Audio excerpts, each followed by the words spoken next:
Oke, baik. Selamat malam dan halo teman-teman semua. Selamat datang di sesi asistensi statistika. Sebelum mulai asistensi pada hari ini, mari kita berdoa dulu menurut agama dan kepercayaan masing-masing agar sesi asistensi kali ini berjalan dengan lancar.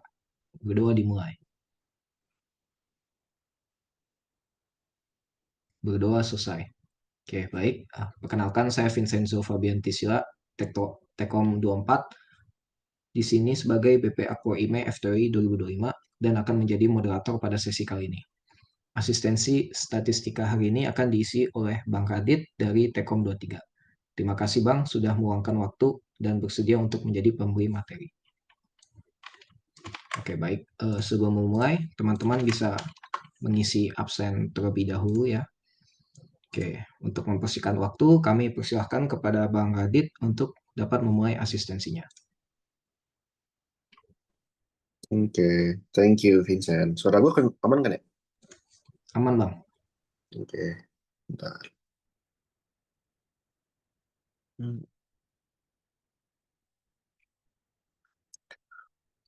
Udah kelihatan belum screen gue? Aman, kelihatan Bang. Oke, bentar. Oke, malam semuanya. Kalian lagi gue Raka, Radit, Tekom 23. Di sini gue yang bakal melakukan asistensi buat statistika dalam rangka persiapan UTS statistika. Buat pembahasan hari ini, sebenarnya gue berpacu pada diktat aja. Jadi kita lebih memperkaya pembahasan diktat aja buat hari ini. Oke, gue harap kalian udah sekalian itu ya buat buka diktatnya juga. Karena di eh, layar gue cuma bakal ngelakuin perhitungan-perhitungannya aja.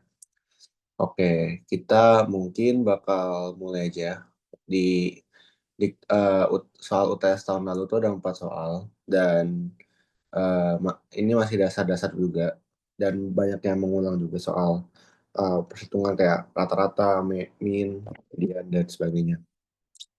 Kita masuk ke nomor 1 dulu aja ya. Di nomor 1 itu ada 5 sub pertanyaan. Kita masuk yang pertama dulu deh. Yang A. Jelaskan apakah data umur dan jam tidur itu merupakan data kualitatif atau kuantitatif. Mungkin buat konteks, ini pertanyaannya itu adalah basically latar belakangnya ya, seorang peneliti itu sedang meneliti soal apakah umur itu mempengaruhi jumlah jam tidur. Terus dia ngelakuin penelitiannya itu dengan menanyakan umur dan jumlah jam tidur malam per hari kepada setiap pengunjung yang datang ke mall MCT selama kurun waktu 1 minggu setiap jam 4 sampai jam 8 malam. Nah, total respondennya itu adalah 1.234. Oke, pertama, apakah data dan jam tidur itu merupakan data kualitatif atau kuantitatif? Nah, data umur dan hmm, data data umur dan jam tidur ini kedua pasti selalu kuantitatif. Mungkin buat yang membedakan aja, kuantitatif itu angka, kualitatif itu deskripsi atau basically teks. Kalau dalam bahasa Tekom pasti teks ya, teks, string atau mungkin deskripsi. Nah, buat penghafal lagi nih aja. Oke, jadi umur dan jam tidur itu data kuantitatif. Buat penjelasannya kayak begini. Terus yang B, apakah penelitian itu observasional atau eksperimental? Nah, data ini yang pasti ini adalah observasional. Kenapa? Karena peneliti itu peneliti itu cuma ngumpulin data berdasarkan kuesioner ataupun pertanyaan. Nah, bedanya ya, aku jawab dulu deh. Jawabannya itu adalah observasional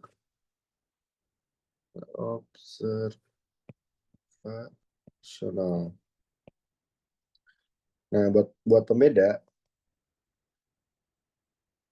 observasional itu lebih ke arah kayak dia tidak melakukan tidak melakukan eh, penelitian secara langsung. Basically ya cuma kayak mengamati dan kayak mengamati dan nanya-nanyain doang. Tapi kalau eksperimen,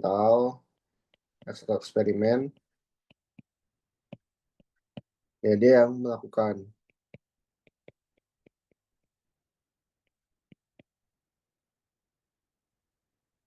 Dia melakukan penelitian. Kayak misalkan di lab, atau ada di lapangan secara langsung, sehingga dia yang mempengaruhi basically hasil penelitian itu sendiri. Itu berbedanya. Yang ketiga, yang C, itu pertanyaannya adalah apa jelaskan tingkat pengukuran dari data jumlah jam tidur per hari. Oke, eh, jam tidur itu kan yang ini di sini. Eh, wait, jam tidur sama umur pasti itu kan ini kan yang tadi kan kuantitatif berarti angka, dan dia pasti nilai, anggaplah ini X, anggaplah ini Y. X dia pasti bakal selalu lebih besar daripada 0, dan Y sama dengan dan lebih besar daripada 0. Nggak mungkin dong jam tidur itu nilainya adalah -1 jam, atau mungkin umurnya adalah -50 tahun. Pasti nilainya kan selalu positif. Nah, oleh karena itu, jawabannya adalah skala rasio. Nah, buat perbedaannya, kan ada basically di statistika itu ada 4 tipe ya. Ada nominal. Nominal itu basically ya kayak kategori doang tanpa urutan. Kayak misalnya ya? Nominal mungkin kayak kayak misalkan nama nama departemen, kan berarti kan kayak DTE, DA, DTI dan sebagainya. Itu kan nggak urutan tapi kayak cuma kategori doang kan tanpa urutan. Terus ada juga ordinal. Ordinal ini biasanya kategori yang dengan urutan, cuma nggak terlalu tetap lah nilainya. Misalkan kayak kalau kalian ngisi QC itu kan pasti ada skala 1 sampai 6, cuma pasti yang masing-masing kan punya keterangannya kayak puas, sangat puas, atau mungkin nggak puas. Tapi kan kita nggak tahu tingkatnya itu kayak gimana. Kayak sebenarnya puasnya itu kayak segimana puas gitu. Tapi meskipun begitu tetap ada urutannya kayak eh, puas, sangat puas, sangat puas. Ini biasa biasa puas dan sangat puas itu kan, meskipun ini kategori tapi ada urutannya meskipun kata-kata juga. Oke, itu ada kata yang kedua. Kata yang ketiga adalah interval. Basically kayak data angka yang merupakan jarak antar nilai. Dan nilai 0 itu nggak punya arti apa-apa. Jadi contohnya kan suhu. Suhu kalau misalkan nilainya 0 derajat Celcius kan tetap terhitung sebagai data ya.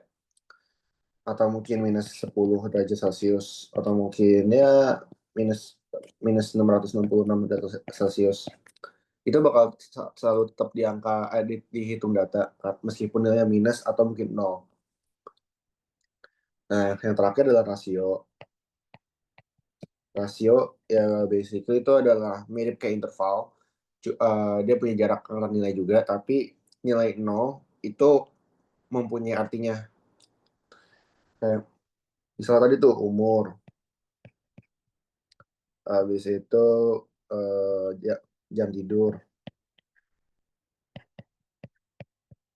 atau mungkin tinggi badan.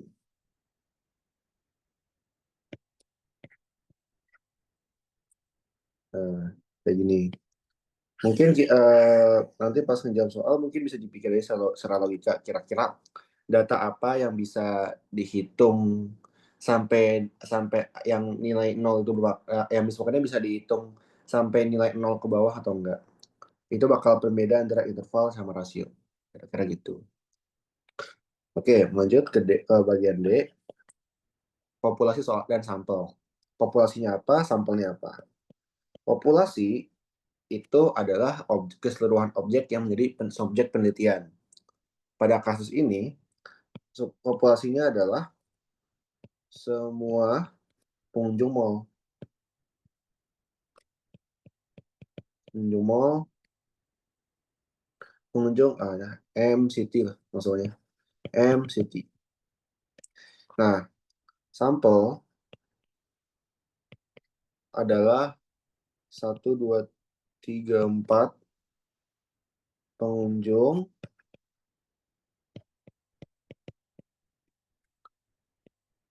MCT di jam 4 sampai 8 malam. Selama 1 minggu lah. Pokoknya selama 1 minggu. Nah, kenapa populasinya semua pengunjung mall, bukan semua pengunjung mall MCT, bukan kayak semua orang gitu. Karena ya kan dari awal orang-orang peneliti ini kan pengen meneliti apakah umur itu mempengaruhi jam tidur, dan dia memilih tempat mall MCT dan ngelakuin orang-orang yang pengunjung itu datang sebagai subjeknya. Jadi makanya orang-orang itu adalah disebut populasi. Tapi sampel itu merupakan orang yang terpilih atau orang yang sudah dilakukan penelitian lah. Dan kebetulan adalah 1.234 pengunjung MCT yang datang di jam 4 sampai jam 8 malam selama 1 minggu. Kira-kira gitu. Oke, yang terakhir itu adalah metode sampling dan evaluasi. Buat metode samplingnya, ini menggunakan convenience sampling karena ya orang dia basically random aja, meskipun mungkin ada yang berpikiran kayak ini simple random sampling karena kan tetap 1.234 orang ini adalah orang random kan. Cuma dengan dia menspesifikasinya di jam 4 sampai jam 8 malam, ya malam, selama 1 minggu, itu ngebuat ini menjadi kayak convenient sampling karena ya mungkin di kasusnya dia pulang kerja jam 4, sehingga dia bisa melakukan penelitian jam 4 sampai jam 8. Sehingga itu kan mudah dijangkau oleh dia dan juga gampang diakses. Tapi ya ini misalkan di range ini 00 jam 0 malam, enggak deh. Ya, benar. Dari jam buka dah. Jam buka sampai jam tutup. Nah, dia ngelakuin di jam 16 sampai 20. Nah, berarti dia akan ngelakuin penelitian di jam segini selama 1 minggu. Nah, ini kan convenience karena kan buat dia gampang gitu buat diakses dan juga dia dijangkau dan waktunya juga dia ditentukan. Sehingga bisa aja kayak pengaruhnya ya. Ini kan ya selama 1 minggu anggaplah jam pulang sekolah itu jam 4 ke atas. Dan jadinya ya di jam segini, di range jam segini tuh kebanyakan adalah orang-orang yang baru pulang sekolah. Jadinya ya cuma anak-anak muda kayak anak remaja atau anak Gen Z atau anak Gen Alpha yang datang ke mall. Sehingga orang dewasa jarang tuh ke sana ke mall karena lagi weekday, lagi weekday dan juga lagi kerja mereka. Pulangnya rada malaman. Nah, sehingga ya datanya juga belum terlalu valid. Sehingga ini menjadi evaluasi juga nih buat sistem penelitiannya. Karena dia bias waktu, bias lokasi, dan juga bias demografis. Nah, sarannya mending menggunakan stratified random sampling. Karena kan dia ingin menguji apakah umur itu mempengaruhi jam tidur. Berarti harusnya dia bisa dong, kan umur, apakah ada yang pengaruh jam tidur. Nah, sarannya adalah, ya lu ngebuat stratified random sampling. Apa itu stratified random sampling?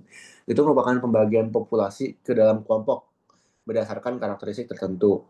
Lalu ngelakuin random sampling lagi di masing-masing kelompok tersebut. Misalnya, lo mau ngebagi umur 10 sampai 15, 15 sampai 20, 20, 21 sampai 25, 26 sampai 30, dan seterusnya, bebas lah. Nah, dia dapat, misalkan orang yang datang, misalkan rata-rata ya 200 orang lah per kelompok ini.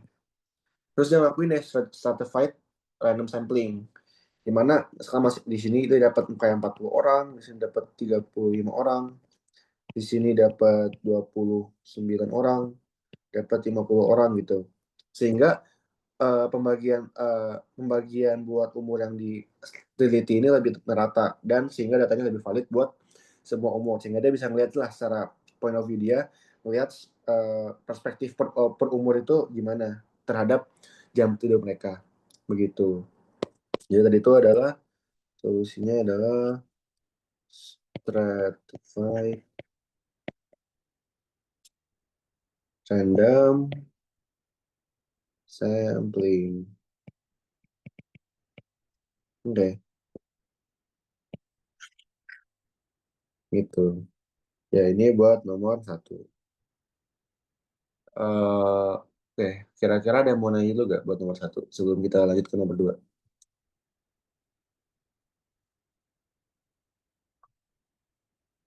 Oke, karena nggak ada yang jawab, gue anggap aman. Lanjut nomor 2. Nomor 2, apa soalnya? Dalam kasus ini nyatakan apakah diselesaikan bisa menggunakan distribusi binomial, Poisson, geometri, atau kontinu. Jelaskan alasannya. Oke, yang pertama. Sebuah lembaga bimbingan belajar ingin mengetahui berapakah jumlah jam belajar per hari calon mahasiswa yang diterima di UI pada tahun 2023 melalui jalur UTBK. Oke, jadi di sini pastinya dia menggunakan distribusi kontinu atau distribusi normal, sama aja.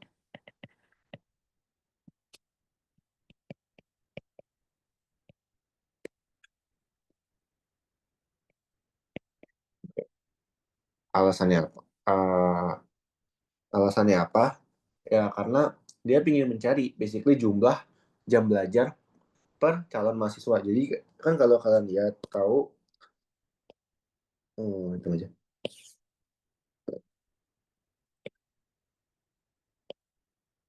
Ya, ya ini contoh grafik distribusi normal. Di sini kalau kalian tahu kan pengen tahu berapa jumlah jam belajar anak. Nah, kan serak ke atas itu adalah jumlah jam belajarnya, jumlah belajar, jumlah jam, jumlah apa jumlah ke serak X itu adalah kategorinya. Karena kan kategorinya tuh kayak uh, jumlah data, misalkan kayak jam belajar, misalkan kayak 7 jam, atau mungkin 9 jam, dan seterusnya. Begitu. Nah, sebenarnya distribusi normal ini basically buat itu ya, kayak nyari kira-kira data yang paling banyak itu adalah data yang mana, dan kira-kira apakah ya dan ya pokoknya inti poinnya itulah data yang paling banyak kira-kira mana, dan rata-rata gambaran data itu secara keseluruhan itu kayak gimana gitu. Dan yang pasti eh, variabel dari jam belajar ini juga kontinu, sehingga dia cocok buat masuk ke distribusi normal ke bagian nilai yang yang X ini, yang horizontal X gitu. Lanjut B. Jumlah rata-rata operasi transplantasi jantung yang dilakukan per hari di Amerika Serikat dalam 1 tahun terakhir adalah 6 operasi. Nah, setiap peneliti itu ingin mengetahui probabilitas jumlah operasi transplantasi jantung yang dilakukan pada hari ini adalah paling sedikit 8 operasi. Nah, di sini kata kuncinya yang kita bisa ambil adalah 1 tahun itu kira-kira 6 operasi. Nah, sekarang dia per hari ya setahun per hari ya, per hari. Nah, sekarang sekarang dia pengen tahu nih penelitinya dalam 1 hari kira-kira bisa gak dapat 8 operasi, kira-kira kalau bisa berapa probabilitasnya. Nah, di sini itu menggunakan distribusi Poisson. Basically ya distribusi yang menghitung jumlah kejadian dalam interval waktu dan ruang tertentu. Nah, ini intervalnya nih. Jangan. Ini intervalnya nih. Pokoknya kalau kalian lihat ya ada interval kayak begini, maka udah pasti itu namanya distribusi Poisson. Ya, kira-kira itu alasannya kenapa ini distribusi Poisson.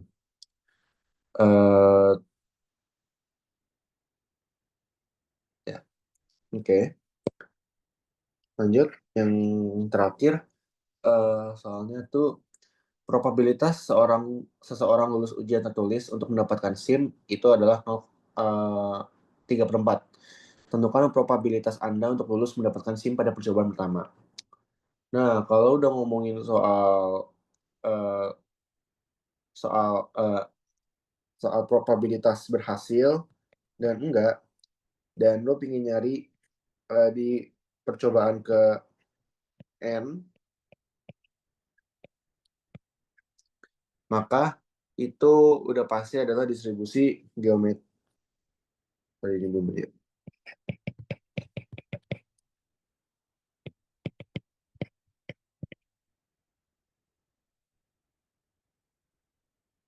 Ini udah pasti adalah distribusi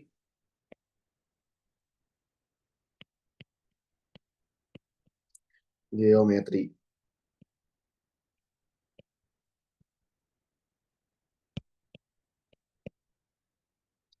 Nah, basically ini merupakan distribusi probabilitas yang menghitung perkiraan terjadinya sukses pertama kali saat percobaan ke berapa. Nah, pokoknya kalau kalian udah lihat kata kunci melihat misalnya kata kunci ingin melihat percobaan keberhasilan ini di percobaan ke 10 atau mungkin ke 2, itu berapa probabilitasnya. Nah, itu udah pasti distribusi geometri. Yang terkuncinya itu aja. Oke. Buat nomor 2 udah. Kira-kira ada mau nanya dulu buat nomor 2 sebelum kita lanjut ke nomor 3.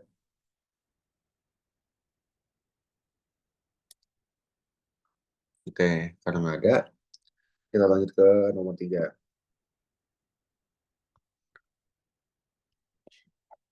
Nomor 3. Ini udah mulai masuk hitungan. Data survei terhadap pelanggan depot air isi ulang. Oke, buatlah tabel distribusi frekuensi dari data tersebut. Oke, yang pertama. Ini sebenarnya cara orang tuh beda-beda ya. Ya kan bakal disajiin 30 sampel data. Dan gue nggak tahu, mungkin ada aja orang kayak langsung bisa ngebuat tabel frekuensinya langsung. Tapi kalau emang kalian susah-susahan, lebih baik kalian mengurutkannya dulu. Misalkan kayak, gue contoh ngambil itu deh, ambil 5 data pada depan ini. Ada 12, 30, 15, 20, 20, 25. Nah, karena nih datanya acak, dan ya kan masih gambarnya kecil ya, makanya lebih gampang. Tapi kalau datanya besar dan lumayan susah, mencacak apalagi. Lebih baik kalian urutin dulu meskipun prosesnya lama, tapi pasti kalian nggak bakal mastiin jumlah data per masing-masing nilai itu berapa. Jadi di sini gue bakal coba urutin dulu misalkan kayak masih 12, 15, 20, 25, dan 30. Nah ini setelah gue udah ngurutin, barulah ini bakal gue jadiin buat acuan gue menghitung nilai selanjutnya. Nah, tapi di kasus kali ini ya, di kasus kali ini itu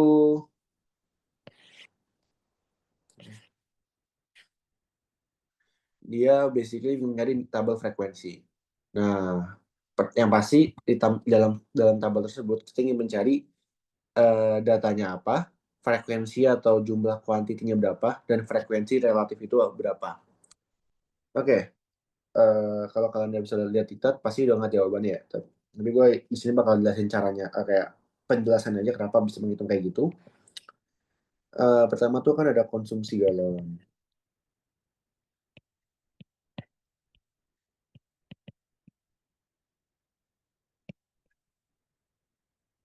Oke, ada frekuensi. Ini adalah frekuensi relatif.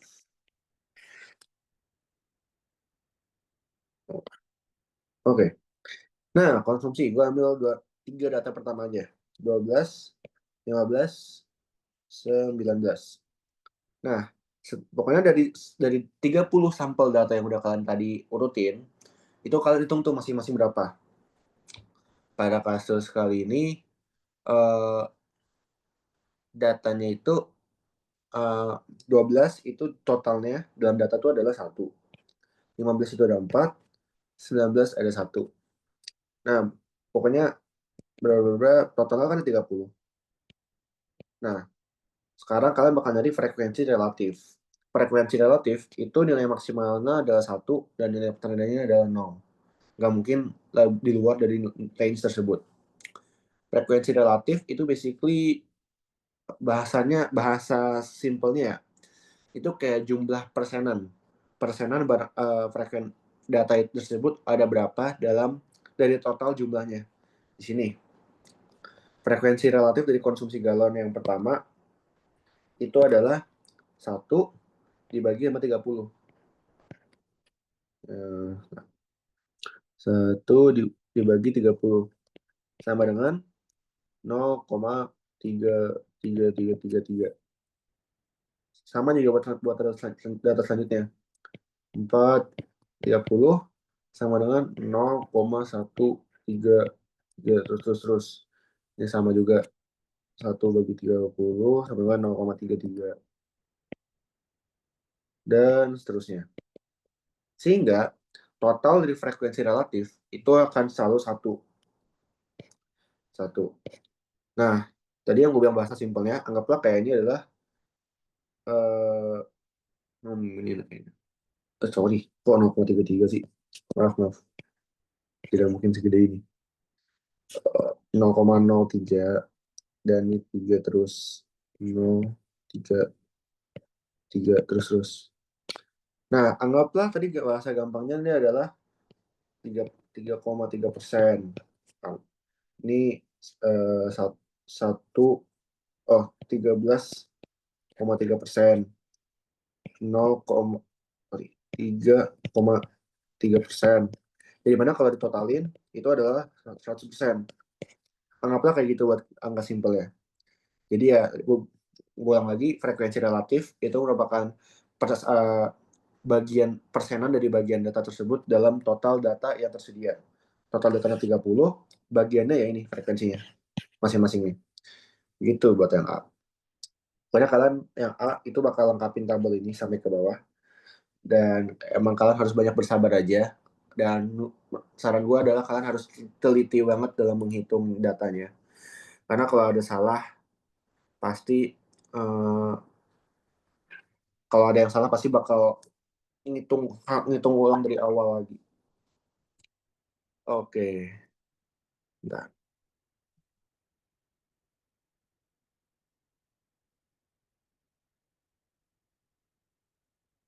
oke. Selanjutnya bagian B. Grafik dot plot.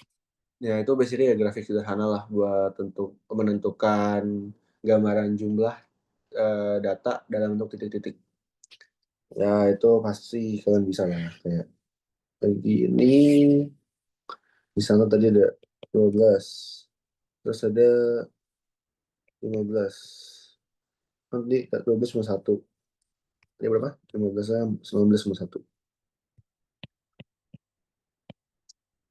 4 ya. 1, 2, 3, 4. Nah, ya kira-kira kalian bikin gini sih.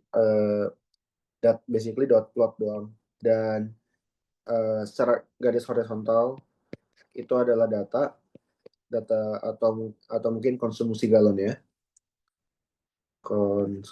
Galon aku tulis ya. Galon Y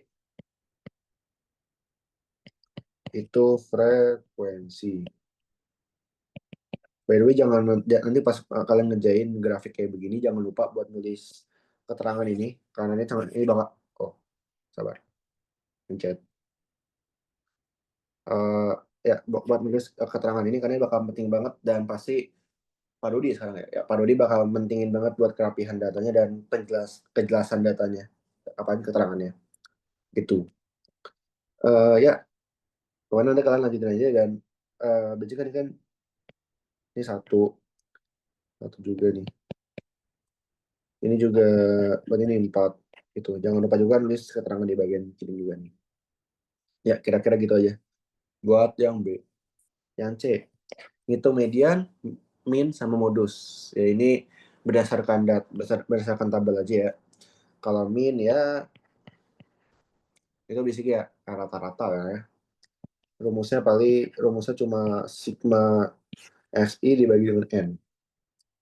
Xi itu adalah semua datanya, atau mungkin gue panggil sini xi ya. Terus dibagi dengan n. Berarti sama dengan sigma xi dibagi sama 30.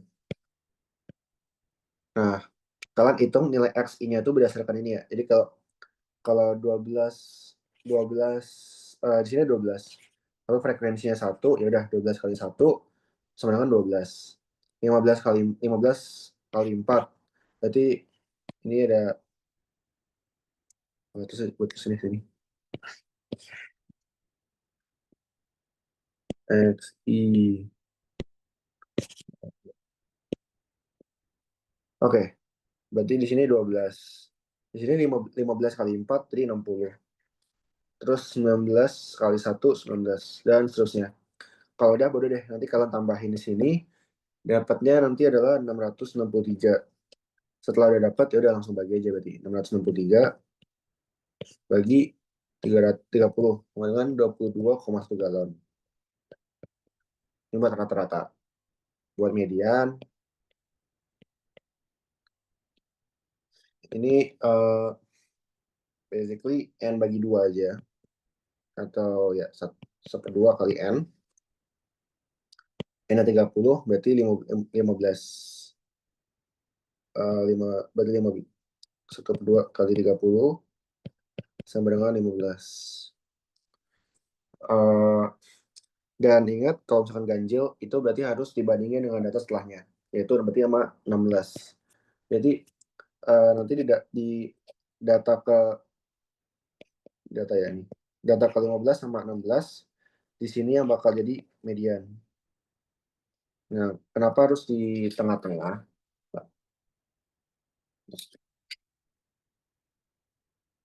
Nah, kita harus bedain data ganjil sama genap. Kalau data ada ganjil 1, 2, 3, 4, ini data genap. Sama 1, 2, 3. Oke, sampai. Nah, data yang ganjil, data yang genap dulu ya, data genap buat mediannya, kan mediannya kan tengah. Kita 1, 2, 3, 4, total 4 data. Berarti dibagi 2. Jadi hasilnya 2. Berarti mediannya data kedua kan, 1, 2. Ini mediannya. Tapi Kalau dihitung ke kiri dia jumlahnya cuma ada satu data, dihitung kanan ada dua data. Bukan median dong, karena bukan di tengah-tengah lagi. Oleh karena itu tadi gue bilang dia harus ditambah satu. Jadi dibandingin ini sama ini. Jadi mediannya adalah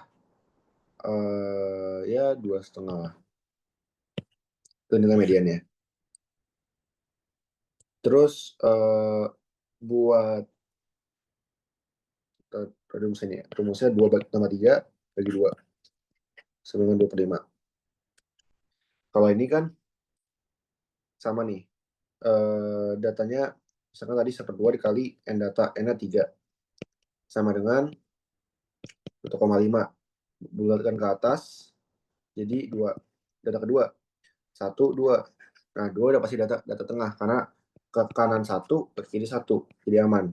Nah nilainya adalah median. Itu buat median. Dan modus ya basically nilai paling banyak muncul kalau misalnya lihat nanti di bagian frekuensinya aja. Jadi modus. Cari modus. Itu buat nilai mean, median, dan modus. Dan modusnya di sini adalah 20. Karena frekuensinya atau jumlah datanya tuh ada 9 galon. Ada 9 lah, ada 9. Oke, itu yang buat C. Lanjut ke D. Standar deviasi. Standar deviasi itu merupakan ukuran penyebaran data yang menunjukkan seberapa jauh rata-rata data itu menyimpang dari mean. Nah, gambarannya gimana? Semakin besar nilai standar deviasi, semakin bervariasi data yang ada. Gambarannya kayak begini. Ini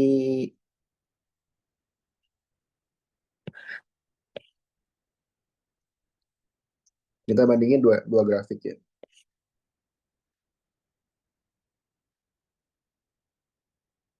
Oke, betul banget.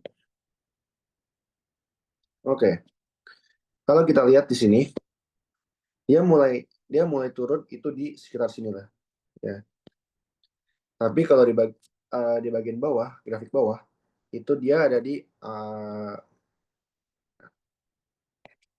bagian sini dan sini. Ini menandakan standar deviasi itu biasanya kayak gini ya. Gini atau S sama aja. Atau S. Tapi buat nyamain diktat gue pakai S aja. Jadi S di sini itu basically ini anggaplah kayak 6 lah standar deviasinya. Maka di sini pasti lebih kecil daripada 6. Bisa kayak 2 atau mungkin 1 standar deviasinya. Jadi ya ini adalah gambaran, ya pokoknya yang bawah itu merupakan gambaran standar deviasinya kecil. Yang berarti variasi datanya dikit. Kayak misalnya data bawah tuh cuma kayak ada 10, 11, 13. Udah, ini doang. Kan penyebarannya dikit ya, 10, 11, 13 gitu. Tapi kalau atas, itu bisa aja kayak 10, 20, 35, 70 gitu. Itu kan range-nya gede. Oleh karena itu standar deviasinya juga gede. Begitu contohnya. Nah, bagi dong standar deviasi, ini ada rumusnya, rumus hafalan. Dia sigma SI min X rata-rata dipangkat dengan 2 dibagi dengan jumlah sampel dikurang 1. Oke. Pertama, kita ingin bahas dulu ini. SI min X. Oke. Ini basically nilai dari, karena di min udah ketemu ya. Minnya adalah 22,1. Kita tulis dulu. Min sama dengan 22,1. X itu dari data ini ya, yang tadi, yang di sini. 12, 15, 19, dan seterusnya. Nah, jadi di sini ya bisa 12 kurang 22,1 dipangkat 2. Jadi nilainya bakal selalu positif, nggak mungkin negatif, karena ada pangkat 2. Dan kenapa dikurangi dengan nilai min? Supaya kita ingin mencari range nilai data dengan nilai rata-rata yang ada di data tersebut, supaya kita ingin melihat nanti ke depannya ya pembagian itu kayak gimana, pembagian variasi datanya gitu. Pokoknya ada tambah tadi 15, 2,1 tambah 19 kurang 2,1 pangkat 2 tambah dan seterusnya gitu. Dan ini kita ingin melihat juga buat pokoknya kayak gitu sih. Terus bakal dibagi sama nilai n-nya 30, n-1 berarti 30 min 1. Ini udah 9. Yang berarti nanti ya S sama dengan hasilnya itu kira-kira ya 956,7 dibagi dengan 29 sama dengan 5,74 galon. Ini merupakan standar deviasi yang berarti menandakan variasi datanya besar ya. Dan ya berarti itu adalah range dari variasi data yang adalah itu buat standar deviasi. Oke, lalu lanjut itu box plot. Ya itu basically ya variasi grafis yang buat nampilin distribusi data dari 5 number summary itu. Nah, kira-kira di sini sebenarnya kalau gua pribadi, gua bakal lebih enak kalau ngitung box plot itu harus ada nilai outlier dulu. Itu perlu outlier. Oke. Pertama kita mungkin dari tapi karena setelahnya bakal ngitung outlier, berarti nanti dua aja ya. Nilai pertama, gambarannya itu berarti box plot, kita ingin tahu nilai kuartil 1 dulu. Nilai kuartil 1 itu gimana cara nyarinya? 1/4 dikali N. Berarti 1/4 dikali 30 sama dengan 7,5. 7,5. Dan ya berarti datanya kita naikin ke 8. Data ke 8. Data ke 8 di sini 20. Nilai datanya adalah 20. Oke, nilai datanya 20. Lalu kuartil 2 sama dengan median sama dengan tadi berapa mediannya? Gue lupa. 15. 15 sih, enggak. Oh no, tadi. Oh, mediannya berarti data ke-15 yang artinya adalah datanya adalah 21. Dan kuartil 3 3/4 dikali M. Berarti 3/4 dikali 4 sama kali 30 itu adalah berapa ini? 7,5, 7 kali 3, 21, 22, 2,5. 2,5. Berarti data-data dibulutin ke atas kayak biasa, data ke 23. Itu adalah 25.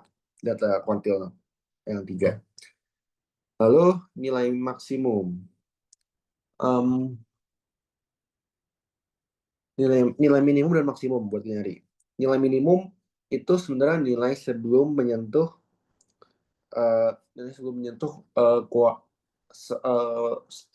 batas bawah ya. Dan nilai maksimum itu adalah nilai batas sebelum menyentuh batas atas. Nah, pada kasus ini nilainya itu minimumnya 15, max 30. Kenapa? Nanti gue bakal jelasin di next, bakal jelasin pas gue kita ngerjain outlier, karena ini bakal berhubungan. Oke, sehingga kita bisa langsung aja gambar grafiknya. Itu berarti di sini kotak dan tengah-tengah ini itu adalah nilai min. Minnya tadi itu adalah di sekitar 21 lah ya, 21, ya 2, sorry, kok itu sih nilainya. Nilai mediannya 21. Ya, buat kita pengen tahu lah nilai kira-kira datanya tengah-tengah tuh ada berapa. Terus eh, nilai boxnya ini itu adalah yang bakal menandakan buat quality. Ya, garis-garis ini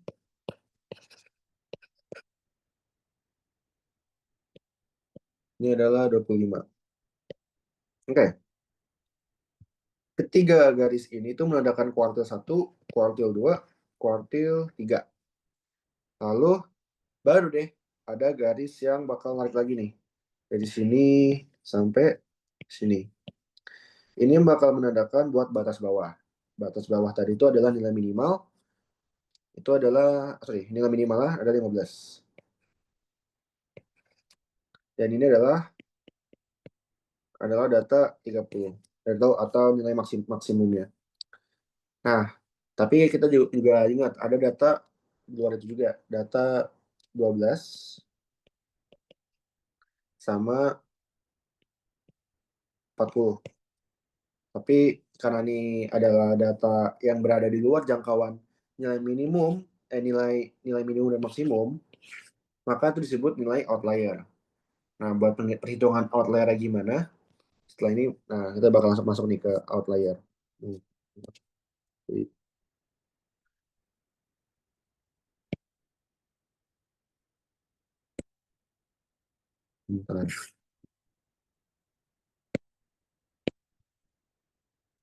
Oke, ya, oke, nilai perhitungan ke F, outlier. Outlier itu basically adalah data yang nilainya itu berada jauh dari data-data lain. Jadi kayak, hmm,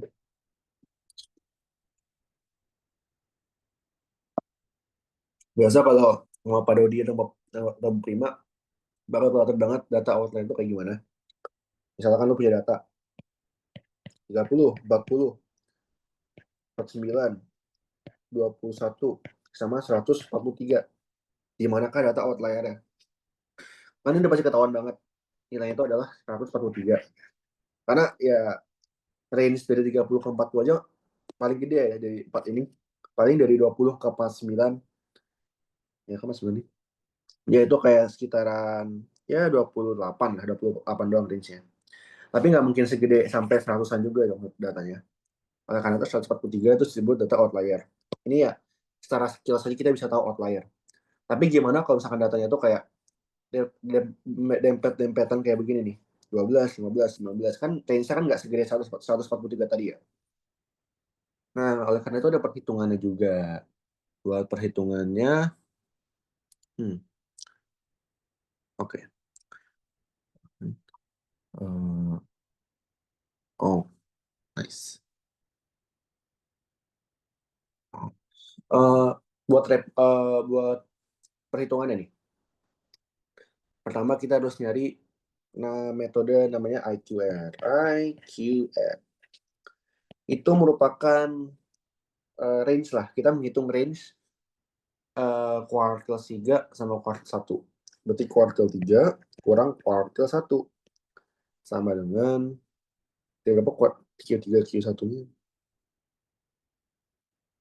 25 kurang 20. Berarti 25 kurang 20 sama dengan 5. Nah, buat menghitung batas bawah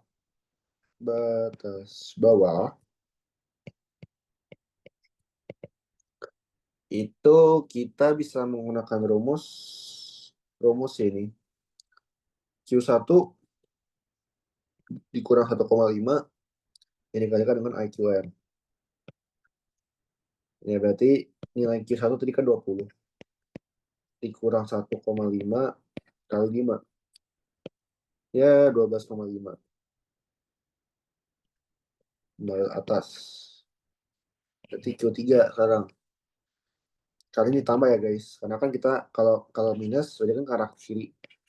Jadi kita ingin melihat data batas bawah yang mengarah ke kiri dari range IQ array ini.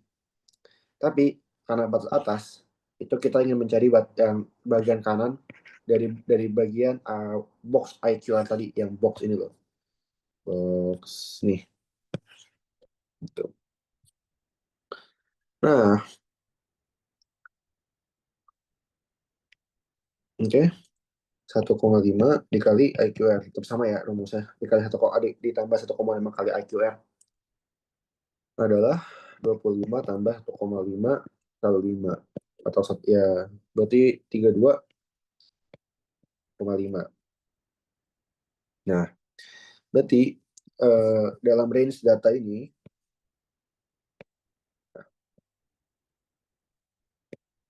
nilai 12,5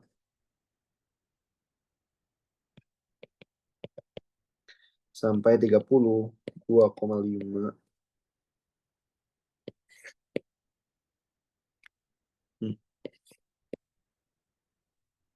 Ini merupakan batas wajar lah yang di batas dari data-data yang ada di sampel. Ini data normal, basically. Di luar itu ya udah, berarti di luar itu adalah ini bagian samping kiri sini atau kanan ini, itu adalah outlier. Oleh karena itu, semua data misalnya if X lebih kecil daripada 12,5 or X lebih besar daripada 32,5, ya maka dia adalah outlier. Nah, sekarang kita bisa tadi nih dari data ini, apakah ada data di bawah 12,5? Ada. 12. Nilai 12 ini adalah outlier karena dia di bawah 12,5. Oleh karena itu ada satu. Lalu kita cari lagi batas atas. Di batas atas ada tadi tuh 40. Karena kan datanya ya 25, 30, 40. 25 sama 30 ya masih di bawah range inilah. Masih ada di range ini. Tapi buat data 40 enggak, dia berada di atas 35, di 32,5. Oleh karena itu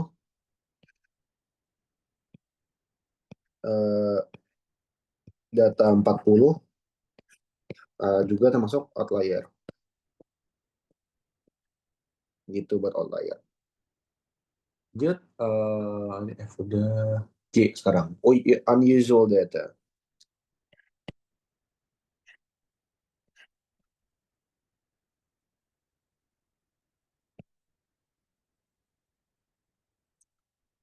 Ini merupakan ukuran, basically ya kita ingin mencari apakah data tersebut normal atau unusual atau tidak. Nah, ada perbedaan antara data antara data unusual dengan data outlier. Nah, perbedaannya itu ya data unusual itu biasanya adalah data yang nilainya itu jarang terjadi atau berada di luar itulah, di luar ekor distribusi normal. Jadi dalam distribusi normal kan, nah ya buat di mana enaknya?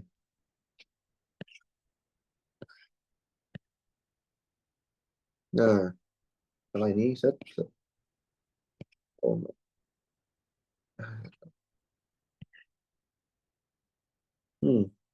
anggaplah ini nilainya adalah 1 minus, sorry. Ini adalah 1. Kan ini ekor ya? Ya ini anggaplah ekor.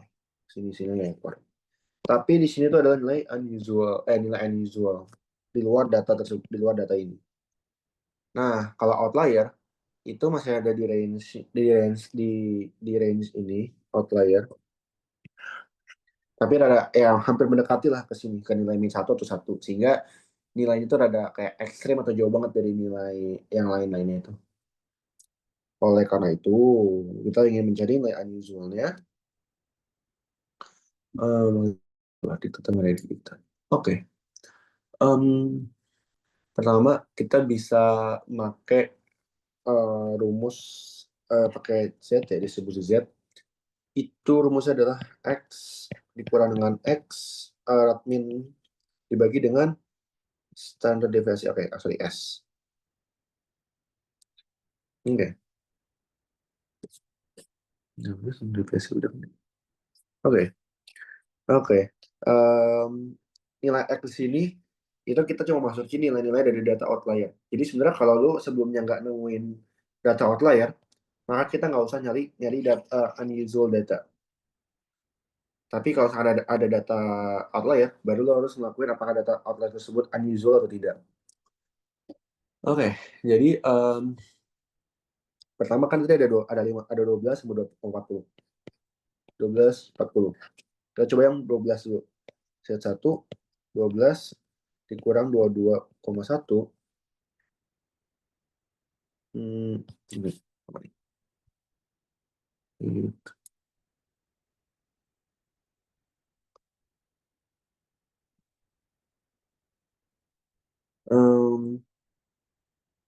Oke, dibagi sama standar deviasi itu 5,74 sama dengan 1,76. Oke, data yang kedua Z2 sama dengan 40 kurang 22,1 sama 7,4 sama dengan 3,12. Oke, sekarang kita harus ada buat rumusnya lagi. Sini rumusnya ya.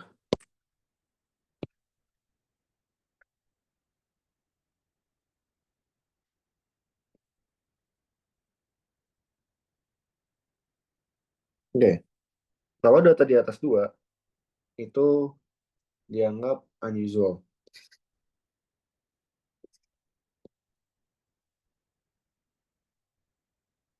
Kenapa? Karena ya basically dia udah ngelewatin karena dia udah ngelewatin 2 standar deviasi dari mean. Gambarnya gimana sebenarnya? Biar enak. Ada gambaran juga. Standar deviasi. Oke. Standar jadi dalam distribusi normal lagi ya, kita ingin melihat contoh grafik distribusi normal lagi. Tadi yang mau bilang kan ini unusual karena ngelewatin 2 batas dari standar deviasi. Gambarnya tuh kayak gini gambarannya. Anggaplah ini adalah rata-rata. Nah, misalnya ini ada kita bagi 3 lagi. Ini itu adalah X min S. Ini X min 2S. X min 3S. Nah, ini berarti X min tambah S dan seterusnya juga. Nah, berarti di bagian sini ada kayak 3 critical region lah. Ini yang biasa dianggap normal atau mungkin yang penyebarannya paling banyak rata-rata di data kebanyakan frekuensi data ada di range ini. Lalu ada kayak yang udah mulai menipis di bagian sini sama yang terakhir di bagian sini. Nah, biasanya nilainya itu kayak di sini 2,14%. Di sini itu adalah 13,59%. Dan terakhir ini ada kayak misalkan 34,19%. Nah, ingat kalau kalau ini sama ini ditambah totalnya 50%. Karena kita cuma ngomongin masing-masing ini doang, masing-masing bagian ini doang atau mungkin ini doang gitu. Oke. Nah, Tadi yang gue bilang ini unusual karena dia basically udah ngelewatin batas ini. Seperti ini. Jadi wait. Jadi ya kalau sudah udah masuk ke range ini aja udah dianggap unusual bahkan sama distribusi normalnya. Makanya ini disebut unusual. Tapi kalau lebih dari 3, dia sangat ya unusual. Tapi kalau misalkan datanya lebih kecil daripada Z, lebih kecil daripada 2, lebih kecil sama dengan 2, berarti dia masih di range ini nih. Ini delta Z lebih kecil dari 2. Maka dia masih dianggap normal. Nah, sekarang cocok ini. Nilai Z, Z1 kita mutlakin dulu, jadi 1,76 itu masih ada di bawah nilai 2. Maka nilainya masih ada, masih 2. Berarti ada di range ini lah ya.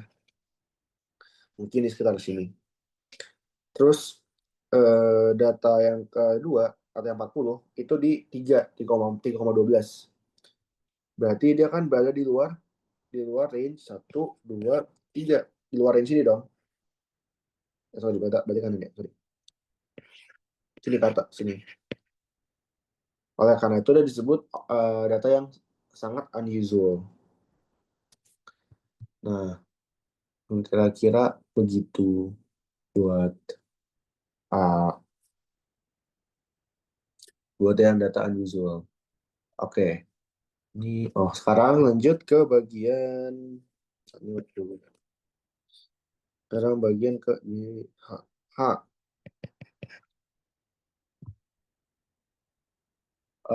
H itu adalah mencari apa sih H itu?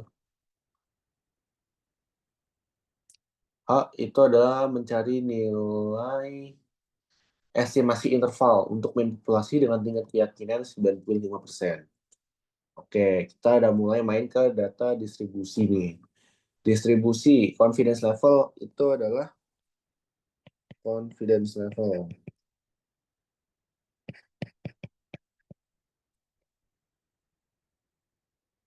sama dengan 95%.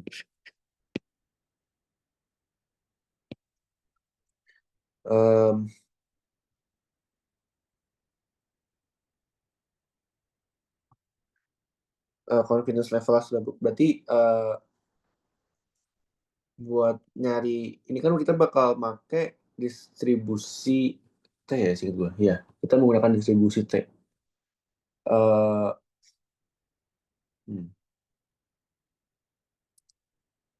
Karena kenapa kita pakai distribusi T karena kita bakal mau nyariin tadi kan mean populasi, pokoknya kalau mean populasi itu pasti dia bakal pakai distribusi T. Nah, buat nyari nilai berdasarkan tabel ini kita harus berdasarkan tabel T juga. Jadi tabel T itu udah gue download ini atau ini. Ini dia.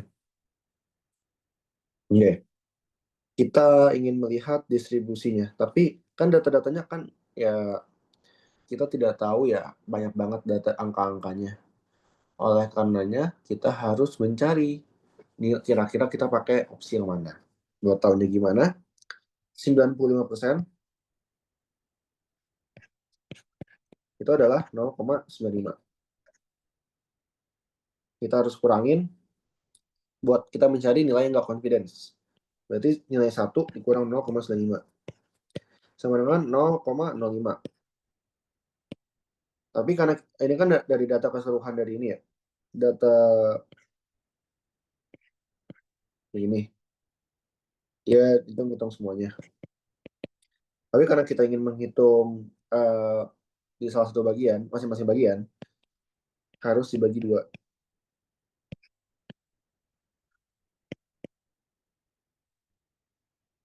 Jadi kita cuma nyari ini doang. Ya, kira-kira kayak gitu. Oke, berarti kita mau dapetin nilai 0,25.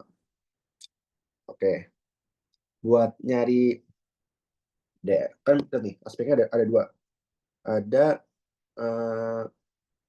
DF, sama ada two tail or one tail test. Nanti ini seharusnya singkatku ya, kita bakal pakai one tail test dulu. Nah, ya kan ya. Coba. Buat nyari DF, itu DF itu adalah N kurang 1. Berarti totalnya adalah 30 kurang 1, 29. Dicari di sini. 29. Oke. Sekarang kita ingin tahu nilainya kan adalah 0,025. Hmm,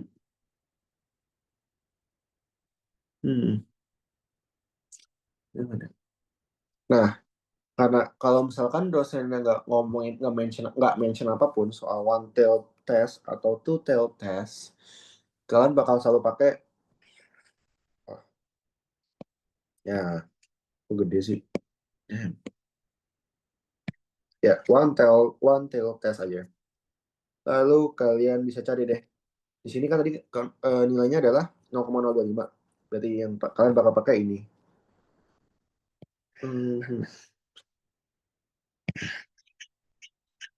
Ya, berarti kita sekarang cocokin di sini.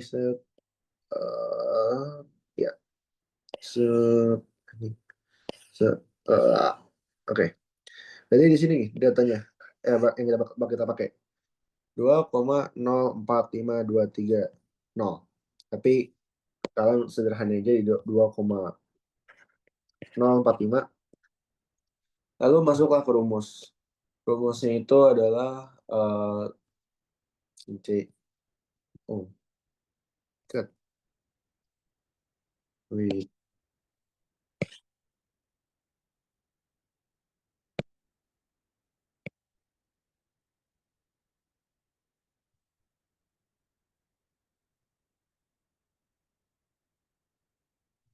Guys.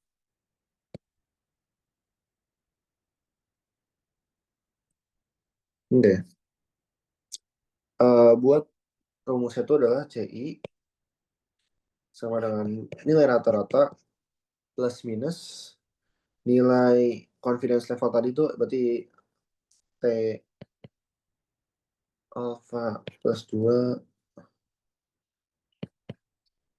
Kenapa alpha plus 2 ya? Karena tadi kan yang buat bagi dua ini ya, buat nyari bagian setengah bagiannya itu dikali sama standar deviasi dibagi dengan akar dari total sampel.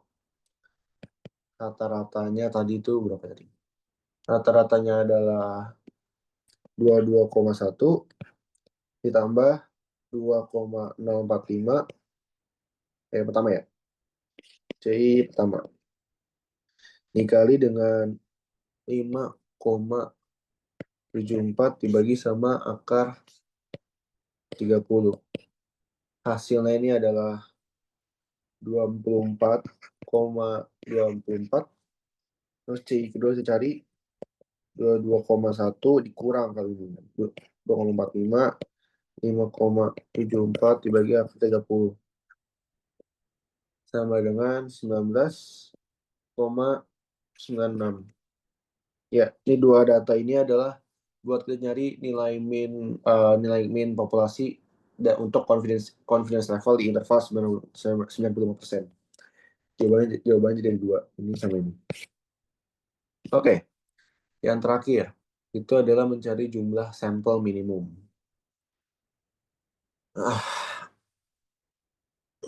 Oke. Jadi buat jumlah sampel minimum itu pertanyaannya tadi, baca lagi pertanyaannya.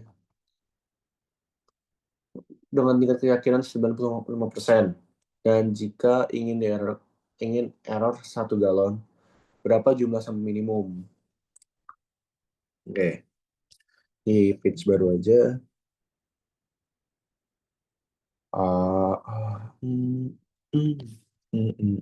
Jumlah sampel minimum. Jadi nilainya adalah yang tadi adalah N. Berarti N. Rumusnya adalah N distribusi Z buat setengah buat sebagian dikali standar deviasi dibagi dengan margin data jumlah error. Nah, berarti di 1 dikuadratkan. Buat nilai Z sama aja, kita harus pakai tabel juga, tapi kali ini tabelnya tabel Z.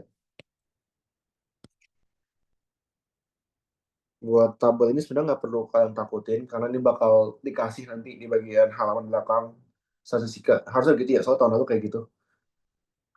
Hmm. Hmm. Hmm. Dan buat standar normal, ini buat itu ya, yang distribusi Z.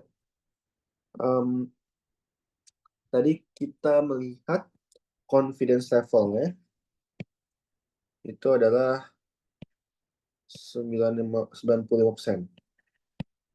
Kayak biasa, jadi 0,95 dikurang, terus nanti di 1 minus 0,95, jadinya adalah 0,05, lalu dibagi lagi, dibagi 2, 0,25. Nah, sekarang kita ingin mencari nilainya. Di sini kita nggak perlu menakutkan lagi apakah ini two-tailed atau one-tailed, karena ini sama aja ya. Semuanya nggak ada bedanya. Ya lihat 0,025, mana data yang sesuai? Data yang sesuai dengan 0,025.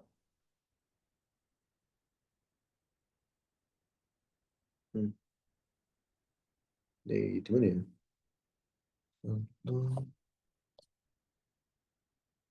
0,0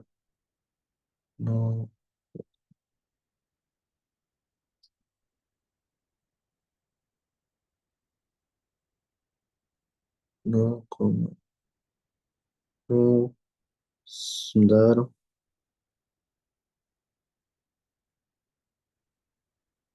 Oke, ketemu.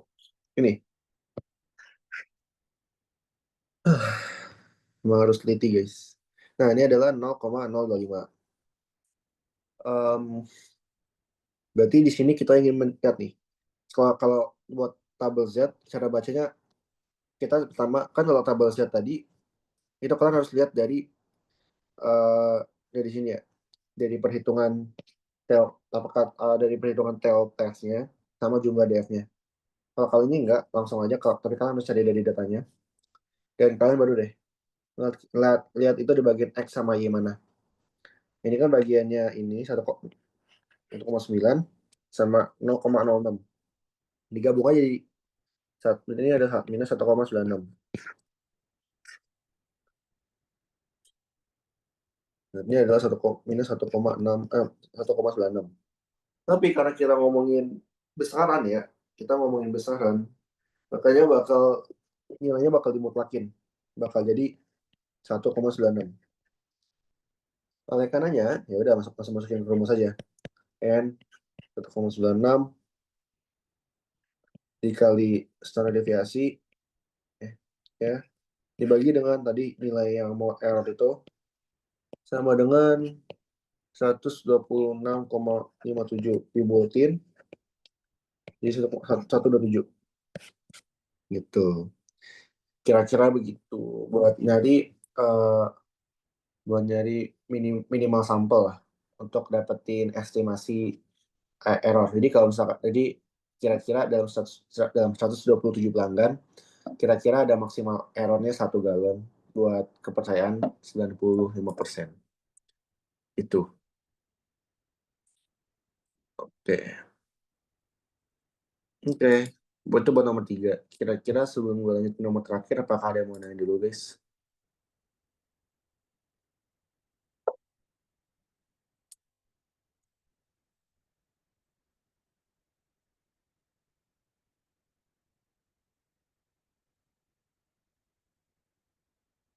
Oke. Karena nggak ada, gue anggap aman. Lanjut ke pertanyaan terakhir, soal terakhir. Ini merupakan survei di Lembaga Penelitian Negara Far Far Away. datanya itu kenapa ada? Datanya itu basically adalah 55% yes, sisanya no. Ya, kira-kira begitu. Nah,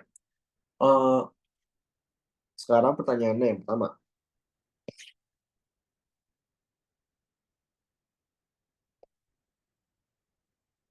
Jika ada 7 penduduk far-far-away yang diacak, kira-kira berapa setidaknya 4 orang menjawab iya.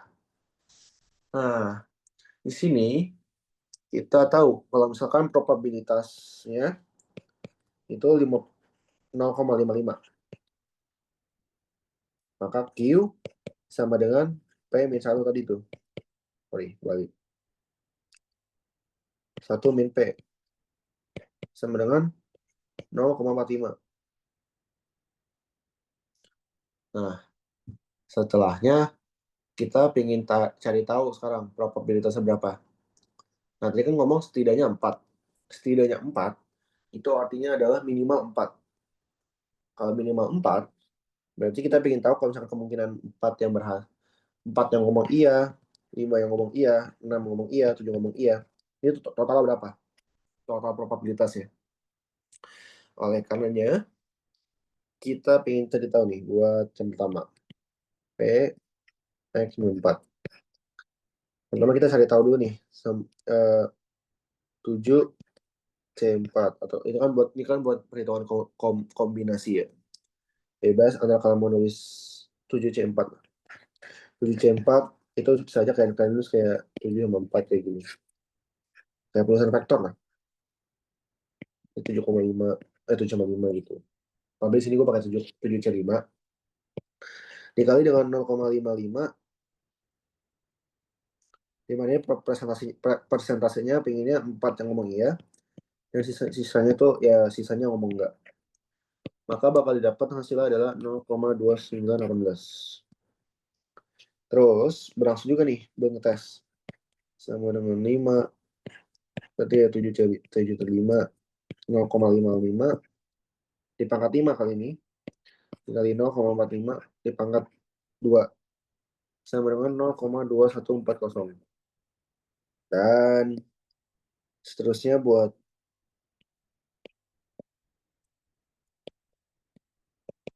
X67, berapa hasilnya, berapa, terus kalian bakal tambahin deh nanti.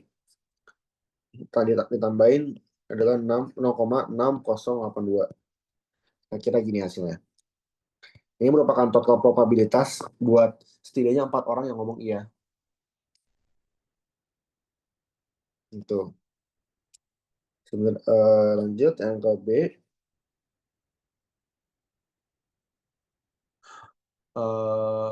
Dengan tingkat keyakinan 99% dan margin error itu 5%. Berapa jumlah minimal sampel orang mengikuti survei untuk akan membuat estimasi interval. Nah, ini mirip-mirip, ini kita sama nih tadi harusnya dinilai distribusi setnya dulu. Nah,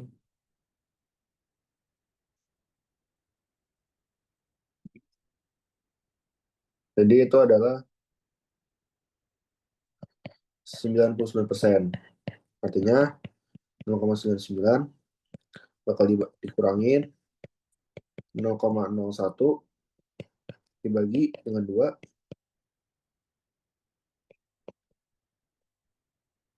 dengan 0,005. Nah, berarti kita mencari nilai di N hasil itu adalah 0,05.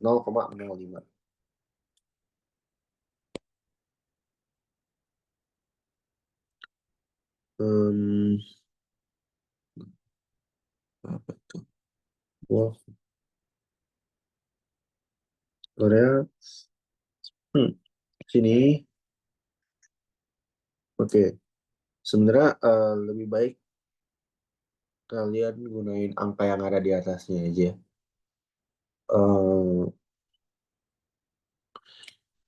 Ya, pakai 0,0. Kali ini kita pakai 0,0051 aja. Tapi nanti harusnya di tabel distribusinya yang dikasih dari Pak Dodi atau Bu Prima itu bakal lebih bulat sih angkanya. Nggak mungkin kayak ada yang kayak gini. Ini buat sekedar contoh aja. Jadi nilai Z-nya itu nanti adalah minus 2,57.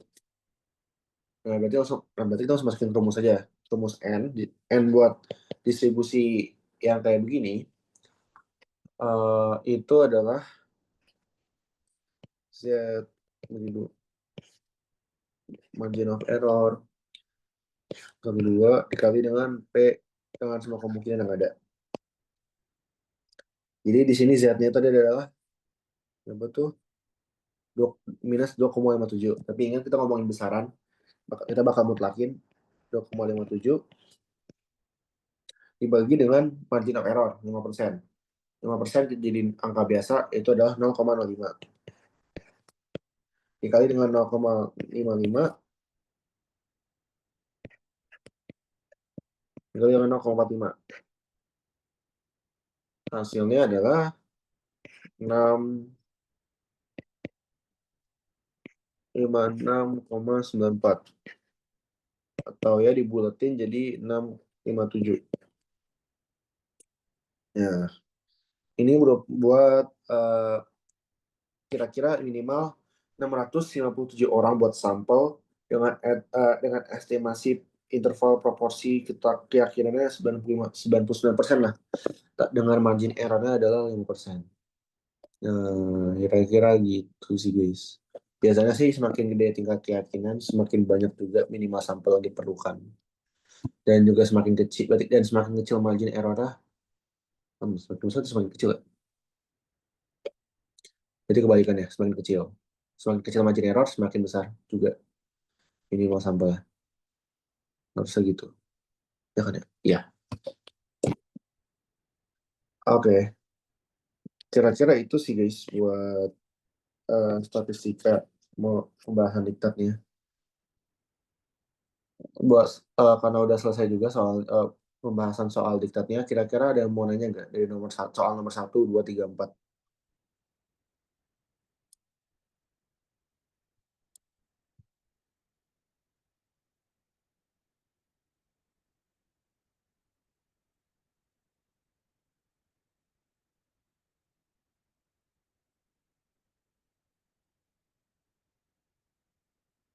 Oke, kalau nggak ada, gua anggap aman dan nggak ada pertanyaan. Mungkin kalau gitu sekian dari penjelasan gua. Mohon maaf kalau misalkan ada kesalahan dan terima kasih. Mungkin boleh balik ke moderator.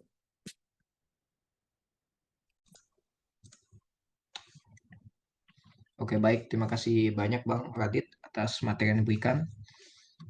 Oke, boleh kami mengingatkan untuk mengisi absensi lagi ya, guys. Lalu